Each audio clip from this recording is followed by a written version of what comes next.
झडापिडा टळो बळीचे राज्य येवो या म्हणीप्रमाणे झडापिडा म्हणजे संकट आहे आणि बळीचे राज्य म्हणजे राजा बळीच्या राज्यातील सुख समृद्धी होय। ही म्हण दिवाळी पाडव्याला विशेषतः भाऊबीजेच्या दिवशी वापरली जाते। याचा अर्थ असा आहे की सर्व संकटे दूर व्हावेत आणि राजा बळीच्या राज्यात जसे सुखाचे आणि समृद्धीची स्थिती होती तशी स्थिती यापुढे राहावी अशी मनोकामना करत ओबीसी क्रांती मोर्चाच्या वतीने भंडारा जिल्ह्याच्या पिंपरी येथे बळीराजा दिन साजरा करण्यात आले।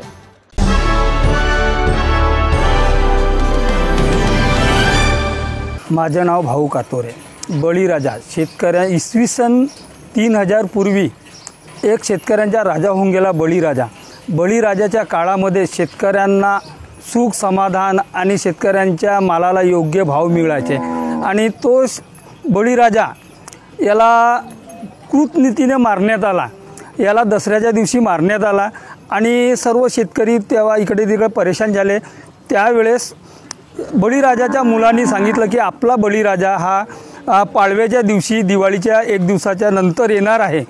तर सर्व शेतकरी हे बळीराजाची पूजा करतात आणि ते बळीचे राज्य जुन्या पद्धतीचे आहेत ते पुन्हा आल्या पाहिजे याची प्रतीक्षा करत राहतात। बळीराजाच्या काळामध्ये 3 खंड होते।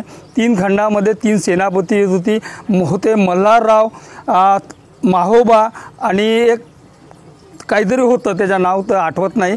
असे 3 होते आणि ते तीनही सेनापती हे शेतकऱ्याची खूप चिंता करायचे आणि त्याचे ते चिंता करायचे आणि त्यावेळेस बळीराजाचे म्हणजे एवढे सुंदर राज्य होते की त्या राज्याची आता आम्ही प्रत्येकजण वाट पाहत आहोत। पण या काळामध्ये बळीचे राज्य कधी येत नाही।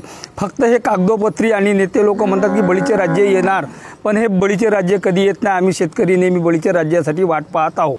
आमच्या महाराष्ट्रामध्ये आणि देशामध्ये सर्वच नेते म्हणतात का बळीराजे येऊ दे, बळी सुखावू दे, शेतकरी सुखावू दे। परंतु ज्या बळीराजांचे राज्य होते 3000 वर्षापूर्वी त्यावेळेस शेतकरी आनंदी सुखामय समाधानी होता। परंतु आजच्या राजकीय व्यवस्थेमुळे शेतकरी हाताळून गेलेला आहे। अन्नासाठी तो स्वतः अन्न तयार करते पण अन्नासाठी आणि सर्व आपल्या गरजेसाठी वनवन भटकत आहे। तर तुमच्या माध्यमातून या दिवाळीनिमित्त मला या राज्याच्या आणि देशाच्या नेत्यांना सांगू इच्छितो की बळीराजांचे खरं राज्य येऊ द्या आणि सुख समाधी होऊ द्या।